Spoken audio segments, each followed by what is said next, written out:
was an electric atmosphere yesterday as good food and some seriously spicy politics were enjoyed by hundreds of people at the St. Jerome Fancy Farm picnic. Here you can see the big crowds that came to support their representatives, waving flags, repping t-shirts, and heckling opposing political candidates. I was at the event yesterday, and between the jokes, the insults, the brags, and the promises, fans and politicians alike agreed that this year's picnic was a success. I think of any place I'd rather be on the first Saturday in August than right here.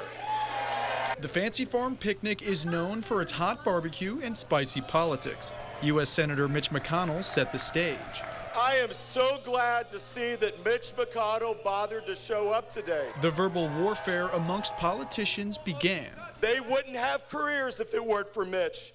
Neither of these guys have built anything, done anything impactful, employed anyone, but boy, did they know how to take direction from a decrepit old mob boss. Republican on Republican and Republican on Democrat. We have a name for someone who opposed President Trump, supported BLM, and pushed DEI. A Democrat. Only one Democrat speaker showed up. He was greeted to a sea of boos. My name is John Andrew Williams, but you can call me Drew. I want to be your next U.S. House Representative here in District 1. Competing against Republican Congressman James Comer for the 1st Congressional District seat. I am born and raised Western Kentucky. I am a family man with a family business that I've been working in since I was 14 years old. Contrary to his greeting, Williams' opponent Comer was greeted with a standing ovation. People in small towns like Fancy Farm have common sense, and that's why they vote Republican. But Williams wasn't fazed by the heat. This is my community. This is where I'm from. You know what I mean? These are my people. And I think that, you know, I've been wanting to stand on that stage since middle school. Here at the Fancy Farm picnic, the speeches are over, the jokes have been made, and the insults have been thrown. But one thing that all of these politicians claim to have in common is the goal to create a better future for Kentuckians. Western Kentucky has a lot of potential. As their senator, I want to work on this.